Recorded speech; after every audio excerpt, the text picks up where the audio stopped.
Good evening, everyone. Welcome to Chanakya IAS Academy, Patna. Today again, we will be learning about the waves that we had to continue from our previous video. Hope so आपको हमारा Abhyuday crash course पसंद आ रहा होगा. आज भी हम लोग previous video का जो टॉपिक था हमारा वेव्स को लेकर उसमें कंटिन्यू करेंगे. लेकिन उससे पहले एक छोटा सा साइंस एंड टेक का फैक्ट हम आपसे शेयर करना चाहते हैं. Recently, earlier this month, OpenAI has launched a WorldCoin crypto project to create a virtual digital identity that is to be private, universalized and decentralized. अब ये वर्चुअल डिजिटल आइडेंटिटी का जो ये प्रोजेक्ट क्रिएट किया जा रहा है, इसका सोल एम है कि जितने भी लोग हैं दुनिया में उन्हें यूनिवर्सल बेसिक इनकम प्रोवाइड की जाए. ठीक है, उन्हें यूनिवर्सल बेसिक इनकम डिस्ट्रीब्यूट किए जाए through out the world in the form of crypto currencies. अब इसके लिए जो OpenAI है उसने ORB नाम का एक स्कैन डिवाइस में भी इन्वेंट किया है, जिससे कि वो हमारे आइरिस का स्कैन लेगी हमारी रियलिटी को ऑथेंटिकेट करने के लिए, वेरीफाई करने के लिए. अब ये जो प्रोजेक्ट है इसमें बहुत सारे कंसर्न्स हैं, जैसे सिक्योरिटी का इम्प्लीकेशंस हैं, प्राइवेसी का इशू है यूजर का, एथिकलिटी एंड मोरालिटी के इश्यूज हैं, और सबसे इंपॉर्टेंट चीज कि अभी के जो सिनारियो है, जो सिक्योरिटी और प्राइवेसी को लेके इतना ज़्यादा हाइप बना हुआ है all over India, all over world. तो इस सिनारियो में ये प्रोजेक्ट कितना सस्टेनेबल होगा, इसको कितनी दूर तक हम लोग ले जा सकते हैं, इस पे कितना इम्प्लीमेंटेशन कर सकते हैं, और हमारे लिए कितना बेनिफिशियल है, ह्यूमन काइंड के लिए कितना प्रॉस्पेरिटी लेकर आ सकता है. तो इस बारे में आपके क्या व्यूज हैं, please let us know in the comment section. For now let us begin with our physics crash course.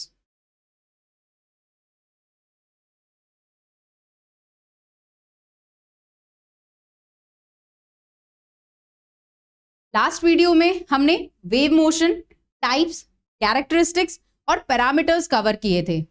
In this video we will be learning about sound waves. Sound waves कैसे waves है? Last video में जैसे हमने discuss किया था ना, waves क्या थे? It is a kind of disturbance that transforms the energy in one form to another. Energy को एक फॉर्म से दूसरे फॉर्म में ये ट्रांसफॉर्म करता है. ओके, तो इसमें क्या है, ये जो ट्रांसफॉर्मेशन है एक फॉर्म से दूसरे फॉर्म में, ये साउंड वेव्स में कैसा है? मैकेनिकल है, और जिसका मतलब क्या है, प्रोपोगेशन के लिए इसे एक मीडियम चाहिए. साउंड वेव सिंपल कैसे होते हैं? एक ये मैकेनिकल्स, लॉन्गिट्यूडाइनल, और इनको प्रेशर वेव्स भी कहते हैं. मैकेनिकल का मतलब क्या हो गया? इनको चाहिए एक मीडियम अपने प्रोपोगेशन के लिए, अपने मूवमेंट के लिए, टू एंड फ्रो मूवमेंट जो होगा, और parallel in the same direction of the wave, isn't it? Longitudinal का मतलब यही होता है कि उसका जो मूवमेंट होगा वेव का, वो उसी डायरेक्शन में होगा जिस मूवमेंट में पार्टिकल्स हैं, या उसमें जो वेव के मूवमेंट्स हैं और पार्टिकल्स के मूवमेंट है वो अलाइन रहेंगे, पैरेलल रहेंगे. They are not perpendicular unlike the transverse waves. Okay, तो sound waves are mechanical waves that requires a medium for their propagation, and इसको प्रेशर वेव भी कहते हैं. और ये क्या कर सकता है? It can be transmitted through solid, liquid and gases. Okay, हमें पता है कि साउंड वेव्स के अलग अलग प्रॉपर्टीज हैं, जैसे कि अभी हमने देखा लॉन्गिट्यूडाइनल है एंड मैकेनिकल है.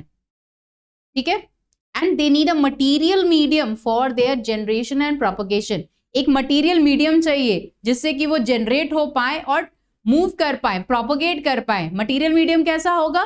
क्या होगा? सॉलिड होगा, लिक्विड होगा और गैस होगा. और ये जो सॉलिड, लिक्विड, गैस का जो सीक्वेंस है, यही सीक्वेंस है इसके क्या, सॉरी, ये जो सॉलिड, लिक्विड और गैस का जो सीक्वेंस है,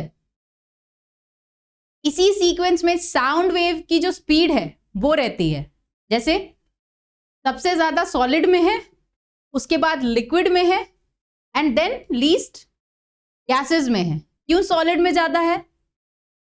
सॉलिड में सब साउंड वेव सबसे ज्यादा साउंड वेव का जो स्पीड है, जो वेलोसिटी है, वो सबसे ज्यादा सॉलिड मीडियम में रहती है। क्यों? क्योंकि वहां पे पार्टिकल्स बहुत कंपैक्ट रहते हैं, लूजली डिस्ट्रीब्यूटेड या स्कैटर्ड नहीं रहते हैं। तो जो साउंड आता है उसको वो प्रॉपरली कैप्चर कर सकती है, अपने उस पर जो साउंड वेव्स का इम्पैक्ट आ रहा है, एक्सर्शन हो रहा है, उसको इक्वली डिस्ट्रीब्यूट करती है, इजंट इट? इसीलिए सॉलिड के कोई भी सॉलिड मटेरियल या मीडियम रहता है तो वहां पे साउंड प्रॉपरली प्रोपोगेट होता है, जनरेट होता है, compare to liquid and gases. Liquid में थोड़ा और कम होगा जनरेशन, थोड़ा कम प्रोपोगेशन होगा, और गैसेस में क्योंकि पार्टिकल्स बहुत ही स्कैटर्ड होते हैं, अनफेयरली डिस्ट्रीब्यूटेड होते हैं, बहुत ज्यादा एक जगह पे कलेक्टेड या कंपैक्टेड नहीं रहते हैं, इसीलिए गैस में उनका जो डिस्टर्बेंस जो आएगी साउंड वेव्स की तरफ से, जो प्रोपोगेशन आएगी, वो भी स्कैटर्ड हो जाती है।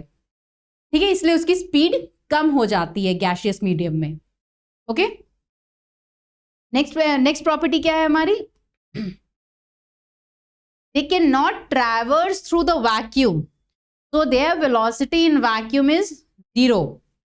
वैक्यूम में साउंड की जो स्पीड है, जो वेलोसिटी है, वो 0 हो जाती है। क्यों? क्योंकि ये वैक्यूम में ट्रैवर्स नहीं कर पाते, ट्रैवल नहीं कर पाते।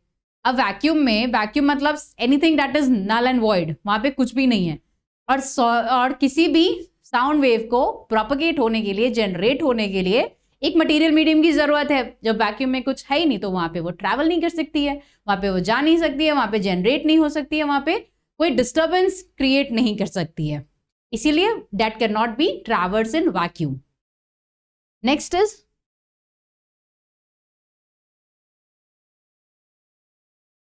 now their velocity in air at normal temperature and pressure. NTP means normal temperature and pressure। Okay, तो नॉर्मल टेम्परेचर एंड प्रेशर में एयर की जो वेलोसिटी है, सॉरी साउंड की जो वेलोसिटी है एयर में, वो क्या है? 332 मीटर पर सेकेंड, 332 मीटर पर second, and it increases with increase in temperature. ये एक अलग प्रॉपर्टी है साउंड वेव्स की कि जैसे जैसे टेम्परेचर बढ़ता है तो साउंड वेव्स का जो वेलोसिटी है वो एयर में इंक्रीज होता जाता है। आप देखो, अगर वो 22 डिग्री सेल्सियस अभी है तो 22 डिग्री सेल्सियस पे उसका प्रोपगेशन का, उसके साउंड वेव का जो प्रोपगेशन है, उसकी वेलोसिटी डिफरेंट होगी, ज्यादा होगी। और वही अगर कम होगी, अगर 15 डिग्री है तो 15 डिग्री पे वो वेलोसिटी कम हो जाएगी। ठीक है, अब जैसे ह्यूमिड एयर है, वेलोसिटी की अगर बात करें इसके टेम्परेचर से रिलेटेड, तो ह्यूमिड एयर में इसकी वेलोसिटी बहुत ज्यादा होगी। वही अगर ड्राई एयर रहेगा तो वेलोसिटी उसकी कम हो जाएगी, उसका स्पीड कम हो जाएगा। ठीक है, ये पॉइंटर्स है छोटे छोटे जो वेलोसिटी से, टेम्परेचर, प्रेशर पे, डेंसिटी पे जो डिपेंडेंट है या इंडिपेंडेंस है किसी भी वेव का या किसी भी एक फिनोमिनन का, ये एक इंपॉर्टेंट फैक्ट हो जाता है।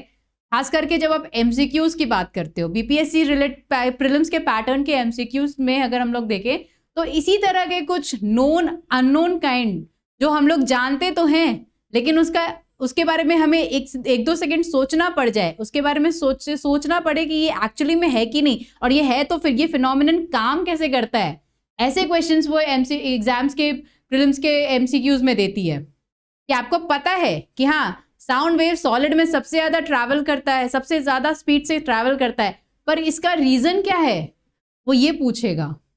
उसके ऑप्शंस भी इतने कंफ्यूजिंग होंगे कि आपको पता होते हुए भी, आपको रीजन पता है लेकिन आप वहां पे कंफ्यूज कर जाओगे। कॉम्पैक्टनेस है कि नहीं, उसमें डिस्ट्रीब्यूशन पार्टिकल्स कैसे है, उसमें सॉलिडिफिकेशन कितना है, ठीक है, उसमें स्कैटर्डनेस कितनी है, या वहां पे जो मटेरियल मीडियम है वो उसमें उसकी फ्रीक्वेंसी कितनी वैरी कर रही है, वहां पे उसकी डेंसिटी क्या है, उसका वॉल्यूम क्या है, टेम्परेचर और प्रेशर क्या चल रहा है उस टाइम सराउंडिंग में, ये सारे फैक्टर्स इंपॉर्टेंट रोल प्ले करते हैं।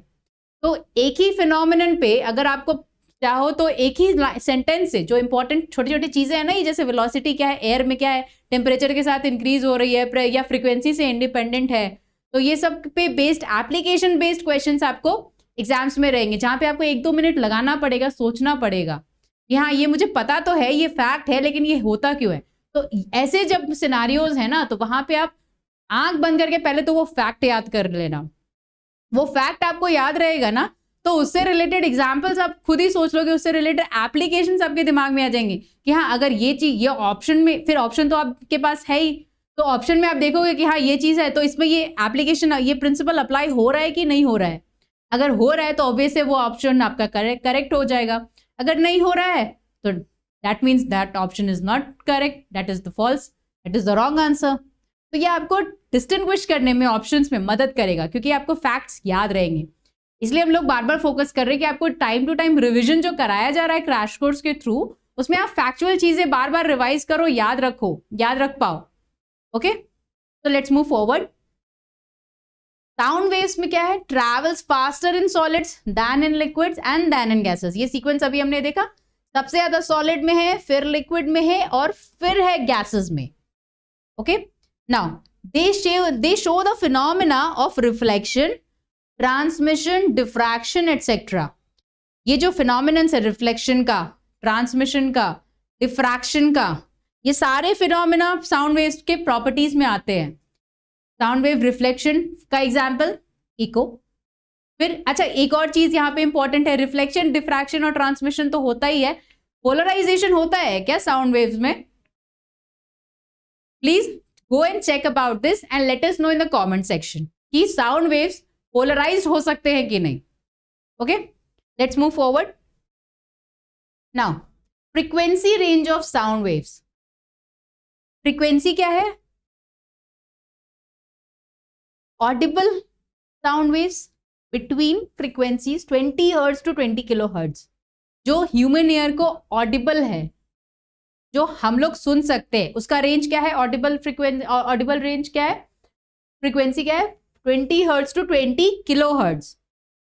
आप जैसे हमारे एग्जांपल्स इसमें आप देखो, हमारे वोकल कॉर्ड्स, हमारे वोकल कॉर्ड्स ह्यूमन ईयर को ऑडिबल है, हम बात करते हैं, आप, मैं बोल रही हूँ, आप सुन रहे हो, तो this is audible to human ear because it lies in the frequency of 20 hertz to 20 kilo hertz. Similarly कोई दूसरा एग्जाम्पल अगर हम देखें, स्ट्रिंग्स का एग्जाम्पल है, ट्यूनिंग फोक का एग्जाम्पल है, ये सारे एग्जाम्पल्स क्या है? ऑडिबल साउंड के। ठीक है, next is infrasonic. Infrasonic sound waves जिनकी फ्रीक्वेंसी 20 हर्ट्ज से कम होती है और वो ह्यूमन ईयर को इजीली सुनाई नहीं देंगे, ऐसे फ्रीक्वेंसीज को कौन सुन सकते हैं? इंफ्रासोनिक। जैसे हमारे एलिफेंट्स हैं, वेल्स है, डॉग्स है, फिर हमारे ऐसे वाइब्रेशंस जो इंफ्रासोनिक वेव्स के वजह से प्रोड्यूस होते हैं, जैसे हमारे अर्थक्वेक्स हैं, है ना, उसमें क्या है? इंफ्रासोनिक वेव्स प्रोड्यूस हो रहा है। फिर ओशियानिक वेव्स हैं, वोल्केनिक इरप्शंस हैं, ये सारे इलस्ट्रेशंस हैं किसके? इंफ्रासोनिक वेव्स के, और इनकी फ्रीक्वेंसी क्या रहती है? 20 हर्ट्ज से कम रहती है। एग्जाम्पल्स देखिए यहाँ पे, for example elephants, whales, rhinos, dogs etcetera. ठीक है, Now, next one is ultrasonic. Ultrasonic sound waves की फ्रीक्वेंसी क्या है? 20 किलोहर्ट्ज से ऊपर जो वेव्स हैं वो अल्ट्रासोनिक वेव्स होते हैं। हमने पहले देखा सबसे कम किसका होता है? इंफ्रासोनिक होता है। फिर 20 हर्ट्ज के अंदर होता है। 20 हर्ट्ज से लेके 20 किलोहर्ट्ज तक क्या होता है? ऑडिबल साउंड होता है, जो ह्यूमन ईयर सुन सकता है। और 20 किलोहर्ट्ज के ऊपर के जो वेव्स होते हैं, जो साउंड प्रोड्यूस होता है, वो अल्ट्रासोनिक होता है, जिन्हें कुछ स्पेसिफिक ऑर्गेनिजम्स ही सुन सकते हैं, जैसे कि हमारे बैट्स, वो कम्युनिकेट करते हैं अल्ट्रासोनिक वेव से। और ये अल्ट्रासोनिक वेव्स प्रोड्यूस कैसे होते हैं? ये एक ऑल्टरनेटिंग इलेक्ट्रिक फील्ड में प्रोड्यूस होते हैं, इलेक्ट्रिक या मैग्नेटिक फील्ड में प्रोड्यूस होते हैं, इसीलिए ये ह्यूमन ईयर को ऑडिबल नहीं होते हैं। ठीक है, they are produced in an alternating electric और magnetic field, isn't it? And that is why they are not audible to human ear. ठीक है, they are also inaudible to human ear, and like bats communicates through the ultrasonic waves. This is a prominent example. Now, speed of the sound. Speed of the sound में क्या है? It is the distance traveled by the sound wave in a given time. Simple. Speed क्या होता है? Distance by time होता है ना। तो ये जो साउंड वेव है जितना डिस्टेंस कवर कर रही है पर यूनिट टाइम में, वो उसका स्पीड है। और यहाँ ये क्वांटिटी क्या होगी? स्केलर क्वांटिटी होगी। ठीक है, ये स्केलर क्वांटिटी है।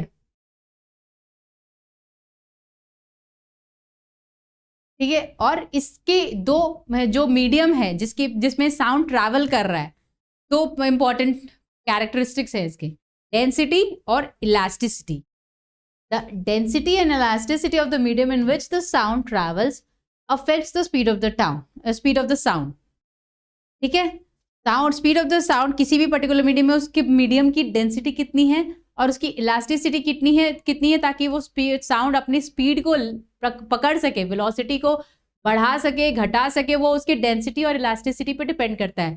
सॉलिड अगर ज़्यादा डेंस है तो उसमें ज़्यादा अच्छे से ट्रैवल कर पाएगा, वेलोसिटी बढ़ जाएगी साउंड की। लेकिन अगर कोई मटेरियल है कम डेंस है, पार्टिकल स्कैटर्ड है, तो वेलोसिटी घट जाएगी। ठीक है। The speed of the sound in a particular medium depends upon the temperature and pressure। अभी हमने यहाँ पे बात किया था ना कि टेम्परेचर अगर बढ़ जाता है तो स्पीड ऑफ साउंड भी बढ़ जाता है। ह्यूमिड एयर में ये साउंड की वेलोसिटी ज़्यादा हो जाएगी, ड्राई एयर में कम हो जाएगी। 22 डिग्री सेल्सियस पे साउंड ज़्यादा अच्छे से ट्रैवल कर सकता है, 15 डिग्री सेल्सियस पे कम वेलोसिटी से ट्रैवल करेगा। तो यहाँ पे यहाँ पे जो 3-4 पॉइंट्स हैं ना, ये आपको इंपॉर्टेंट याद रखने हैं कि डेंसिटी और इलास्टिसिटी मीडियम की जो होगी उस पर साउंड वेव्स का साउंड वेव्स की वेलोसिटी डिपेंड करती है, और ये टेम्परेचर और प्रेशर पे क्या है, पर्टिकुलर मीडियम के डिपेंड करता है। ये 4 फैक्टर्स हैं जो इंपॉर्टेंट है, डेंसिटी है, इलास्टिसिटी है, एंड टेम्परेचर है और प्रेशर है। Isn't it? Now, the speed of the sound decreases when it passes from solid to gaseous state in a given medium. Understood है? In any medium, if the temperature increases, the speed of the sound also increases and vice versa. ये भी understood है, ये हमने देख लिया अभी। For example, the speed of the sound in air at 0 degrees Celsius is 331 meter per second. 0 degree Celsius पे ये 331 मीटर पर सेकेंड है, एंड एट 22 डिग्री सेल्सियस पे ये बढ़ के 344 मीटर पर सेकेंड हो जाता है। ठीक है, और ये भी हमें पता है कि speed of the sound in vacuum is 0, vacuum में यही 0 मीटर पर सेकेंड होगा। इंक्रीज दिख रहा है टेम्परेचर के साथ, है ना। यहाँ पे एक इंपॉर्टेंट फिनोमेना है या एक कॉन्सेप्ट है जो साउंड के स्पीड से रिलेटेड है, वो क्या है, हमारे मैक नंबर्स। ठीक है, मैक नंबर क्या है, it is the ratio of the speed of the body to the speed of the sound in the surrounding medium. जो भी बॉडी है जो साउंड की स्पीड में ट्रैवल कर रही है, उस बॉडी और साउंड वेव का जो वेलोसिटी है उसका रेशियो है हमारा मैक नंबर। मैक नंबर का यूटिलाइजेशन कहाँ होता है, मैक नंबर का यूटिलाइजेशन आपने सुना होगा मिसाइल्स में, सैटेलाइट लॉन्चेस होते हैं ना, तो उसमें मिसाइल लॉन्च जो होता है वहां पे मैक नंबर बहुत इंपॉर्टेंट होता है। जैसे आप देखते होगे तरह तरह के, अगर इंडिया की ही बात करें तो तरह तरह के मिसाइल DRDO लॉन्च करता रहता है, टेस्ट करता रहता है, चाहे वो पृथ्वी हो, आकाश हो, अग्नि हो, या हमारे ब्रह्मोस मिसाइल हैं जो इंडिया और रशिया का कोलैबोरेशन है। तो इसकी जो स्पीड है वो डिटरमाइन होती है कैसे, या इंटरकॉन्टिनेंटल बैलिस्टिक मिसाइल्स हैं, अभी रशिया यूक्रेन में वॉर चल रहा है, वहां पे बहुत ही प्रोमिनेंट अलग अलग तरह के मिसाइल्स लॉन्च किए जा रहे हैं रोज। वो डिपेंड करते हैं, उनके बारे में कहते हैं ना कि सुपरसोनिक है, सबसोनिक है, या हाइपरसोनिक मिसाइल है। तो ये जो सुपरसोनिक, सबसोनिक और हाइपरसोनिक का कॉन्सेप्ट है, ये किससे डराइव हो रहा है, ये मैक नंबर से डराइव हो रहा है। ठीक है, जैसे अगर कोई मिसाइल जिसकी वैल्यू, जिसके मैक नंबर की वैल्यू 1 से कम है, तो वो कैसी है, वो सबसोनिक मिसाइल है या सबसोनिक है कहलाती है। अगर उसकी वैल्यू 5 से कम है तो वो सुपरसोनिक कहलाती है। अगर 5 से ऊपर है तो वो हाइपरसोनिक फ्लो होता है उसका, और उससे भी ज्यादा है, सपोज 10 से भी ज्यादा है तो हाइपर वेलोसिटी फ्लो कहते हैं इसको। अब देख रहे हो यहां पे हाइपर वेलोसिटी फ्लो। अभी हम लोग मिसाइल टेक्नोलॉजी में इस रेंज तक नहीं पहुंचे हैं। अप टू 5 हमें अप टू 5 इन जनरल इस तरह की मिसाइल्स डेवलप होने लगी हैं, इंडिया में भी होने लगे हैं। तो आपका यहाँ पे एक छोटा सा टास्क है कि हमारा ये जो पटना प्रोग्राम है मिसाइल का, पटना मतलब पृथ्वी, आकाश, त्रिशूल, नाग एंड अग्नि, ये मिसाइल का एब्रिविएशन है। पटना मिसाइल है हमारा। और इस मिसाइल के बारे से इन एडिशन और भी जो मिसाइल, जैसे हमने एग्जाम्पल लिया अभी ब्रह्मोस मिसाइल का, इनके बारे में आप थोड़ा रिसर्च करिएगा और चेक करिएगा कि इनके मैक नंबर्स क्या क्या हैं। It is an important question from the perspective of your prelims examination. ठीक है,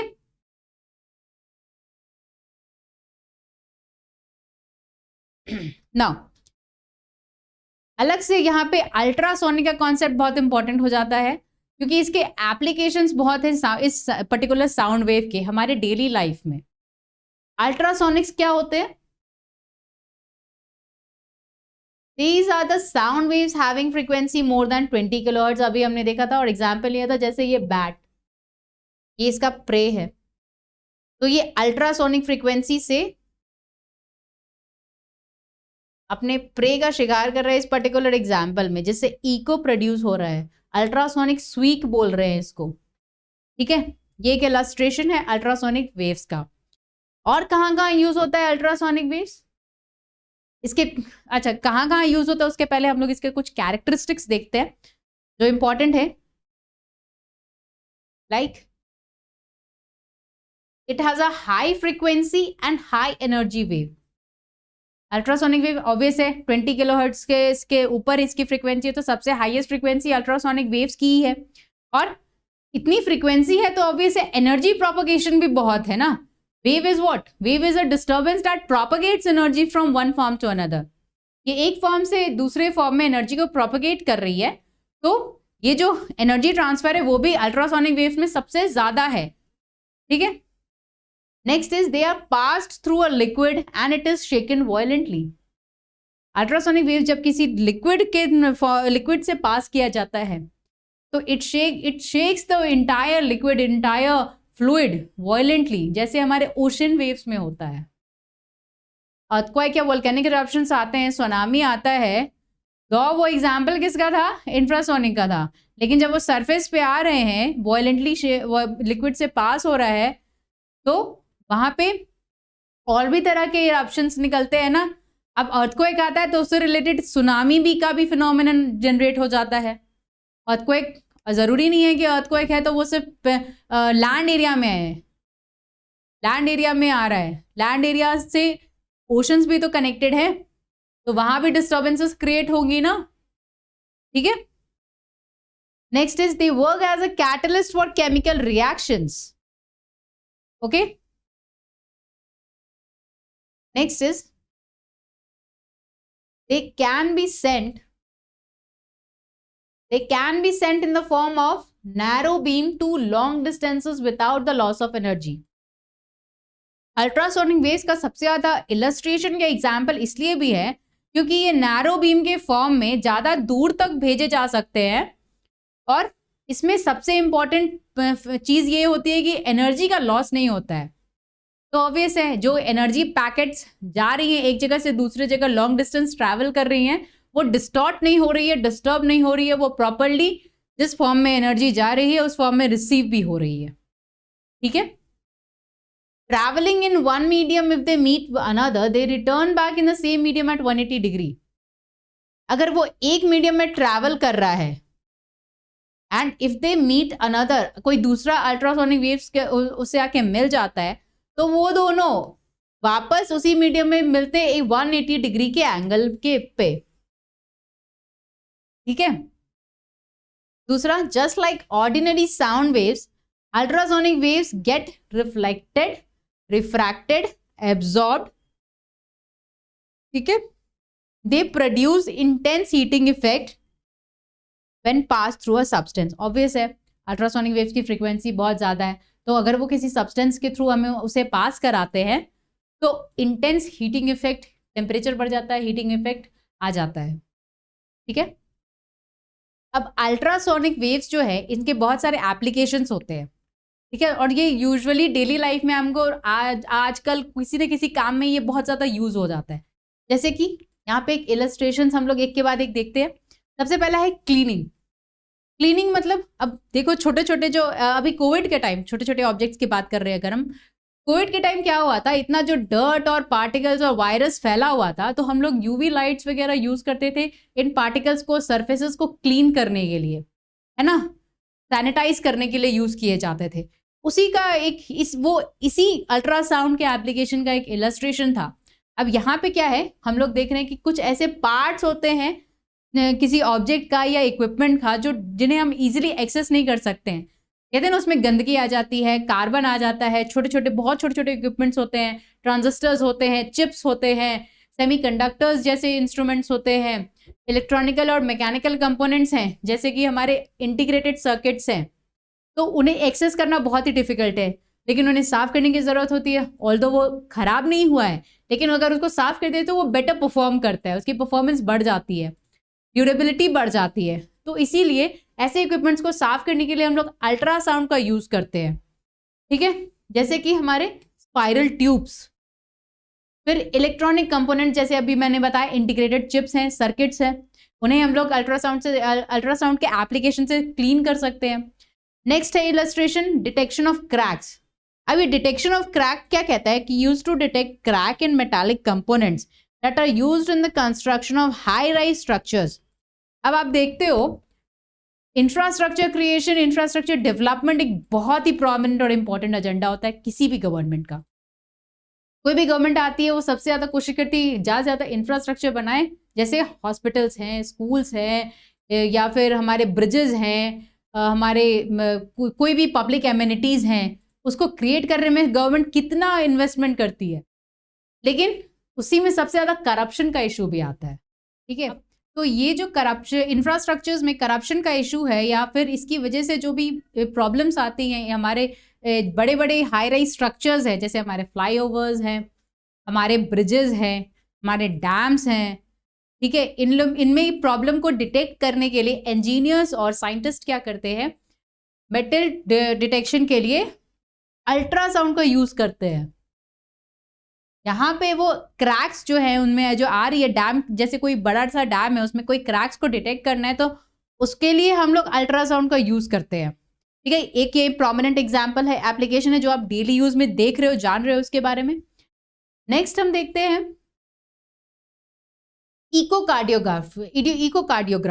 इकोकार्डियोग्राफी में क्या है, it is kind of process जिसमें अल्ट्रासोनिक वेव्स एक इमेज को फॉर्म करती है हार्ट की।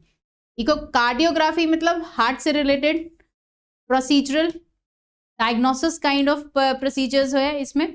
तो इसमें अल्ट्रासाउंड को यूज करते हैं हार्ट के इमेज को फॉर्म करने के लिए, उसकी रिफ्लेक्शन और डिटेक्शन को, इस वेव से उसके रिफ्लेक्शन और डिटेक्शन को ट्रैक करते हैं। जो हार्ट वेरियस पार्ट्स है उसमें क्या मूवमेंट चल रही है, ठीक से बीट कर रहा है कि नहीं, उसको डायग्नोस करने के लिए एक तरह से हम लोग इकोकार्डियोग्राफी में अल्ट्रासाउंड का एप्लीकेशन देखते हैं।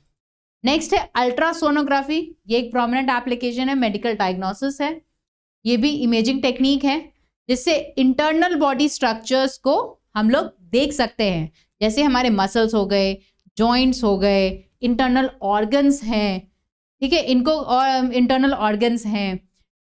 ठीक है, जैसे आपका कोई एक्सीडेंट हुआ किसी का, उसके जॉइंट्स में कोई ब्रेकेज है, कोई प्रॉब्लम आ गई है, तो उसको चेक करने के लिए हम लोग अल्ट्रासोनोग्राफी करवाते हैं कि वेदर द बोन और जॉइंट्स इज वर्किंग प्रॉपरली और नॉट, लिगामेंट है वहाँ पे कोई क्या इशू है, उसको डिटेक्ट करने के लिए हम लोग अल्ट्रासोनोग्राफी का यूज़ करते हैं। और ये जो इमेज फॉर्म होती है अल्ट्रासाउंड से, उसको क्या बोलते हैं, सोनोग्राम्स कहते हैं। इन इमेजेस को क्या कहते हैं, सोनोग्राम्स। हो सकता है ये आपको क्वेश्चन में पूछ ले कि अल्ट्रासाउंड से जो इमेजेस फॉर्म होते हैं what do we call that. Okay, next है लिथोट्रिप्सी। अब लिथोट्रिप्सी क्या का प्रोसीजर क्या है, किडनी के स्टोन को ब्रेक करने के लिए अल्ट्रासाउंड वेव्स का यूज किया जाता है। किडनी में स्टोन्स हो जाते हैं ना, अपेंडिक्स की प्रॉब्लम आ जाती है, तो स्टोन को ब्रेक करने के लिए लिथोट्रिप्सी नाम का एक प्रोसीजर फॉलो किया जाता है जिसमें अल्ट्रासोनिक वेव्स का एप्लीकेशन है। Next is Sonar, very prominent example of ultrasound. for sound navigation and ranging. This technique is used in to navigate, detect and communicate under the water's surface. Ships, submarines, sonar का application है वहां पे. Very important example. Then one more is echolocation. echolocation के process में क्या होता है, sound waves और इकोज को यूज करते हैं किसी ऑब्जेक्ट को स्पेस में, कोई ऑब्जेक्ट है जो स्पेस में, उसको डिटरमाइन करने के लिए साउंड वेव्स और इको से उसको डिटेक्ट किया जाता है. It is used by bats to navigate and find their food in the dark. एक इलस्ट्रेशन ये भी है इकोलोकेशन का. ठीक है, वो इको यूज करते हैं ना, अभी हमने प्रीवियस स्लाइड में देखा था. ठीक है, अब जो साउंड का चैप्टर अभी हमने देखा और प्रीवियस वीडियो में हमने वेव का चैप्टर पढ़ा था, उससे रिलेटेड एमसीक्यूज भी हमने लास्ट वीडियो में देखे थे. अब साउंड से रिलेटेड एमसीक्यूज कुछ देख लेते हैं. जैसे कुछ प्रोमिनेंट एग्जांपल्स हैं जिनको मैंने यहाँ पे एमसीक्यूज में इनकॉर्पोरेट करने की कोशिश की है. Velocity of sound is maximum in air, gas है इसमें नहीं होगा. लिक्विड में नहीं होगा. वैक्यूम में तो साउंड ट्रैवल ही नहीं करता है. तो मेटल क्या है, मेटल यहाँ पे सॉलिड है, तो ऑब्वियस है कि साउंड का वेलोसिटी सबसे ज्यादा मेटल में होगा. ठीक है, नेक्स्ट क्वेश्चन देखते हैं. Consider the following statements about ultrasonic waves. अब ये क्या कहता है, that they can destroy insects. हमने देखा था क्लीनिंग के लिए यूज होते हैं, पार्टिकल्स को, डस्ट को रिमूव करने के लिए. तो वहां पे अगर इंसेक्ट्स, छोटे छोटे इंसेक्ट्स फंसे हुए हैं, उन्हें भी ये साफ करता है. Of course this is correct. Then they can clean clothes by removing dust. Yes, this is another illustration of using ultrasonic wave for cleaning. It is also correct. They can be used to treat diseases. हाँ, ultrasound से हमने disease treat करता है, जैसे हमने देखा था echocardiography है, लिथोट्रिप्सी है. तो this is also correct. And then they can control automatic doors. Yes, this is also correct. तो इनमें से ऑप्शंस में अगर हम देखें 1 and 2 no, 1, 2 and 3 no, 3 and 4 no. All the given options are correct regarding ultrasonic waves. Next question क्या है? Sound waves cannot be, it can be reflected, yes. It can be diffracted, yes. हमने देखा था इसके properties में. And it can also be refracted, but it cannot be polarized. मैंने बोला था ना, ये क्वेश्चन आपको चेक करना है. और ये पोलराइज क्यों नहीं हो सकता है? Why sound waves cannot be polarized? Because जो पार्टिकल्स हैं वो सेम डायरेक्शन में ट्रैवल कर रहे हैं, सेम मीडियम में. टू एंड फ्रो मोशन जो चल रहा है यहाँ पे पार्टिकल्स का, वो सेम में है, वो पैरेलल है, अलाइंड है, परपेंडिकुलर नहीं है. That is why they can not be polarised. Okay, next question is echo is caused due to what of sound. अब अभी हमने देखा था साउंड से इको प्रोड्यूस होता है, तो उसका कौन से फिनोमिनन से ये प्रोड्यूस होता है? इंटरफेरेंस से नहीं, इंटरफेरेंस से इको प्रोड्यूस नहीं होता है. डिफ्रैक्शन से भी नहीं होता है, रिफ्रैक्शन से भी नहीं होता है. It is produced through reflection of sound. Echo is the procedure, is a process that is produced through the reflection of sound. Okay, so that was all for today. Hope so you are liking this kind of initiative of ours, जिसमें हम लोग कोशिश कर रहे हैं कि science and take और जितने भी सब्जेक्ट्स हैं हमारे, उनसे रिलेटेड कुछ थीम्स को अच्छे से कवर कर पाएं, उनसे उनका आपको आप प्रॉपर रिविजन करा पाए, इन थीम्स के पे अलाइन करा के आपकी प्रेपरेशन को स्ट्रीमलाइन करा पाए. तो आपको अगर कहीं भी कोई कंफ्यूजन है, कोई प्रॉब्लम है, आपको कुछ लग रहा है, कुछ मिस हो गया है, let us know in the comment section. And till date, thank you so much. Please like, share and subscribe. Happy learning. Good night.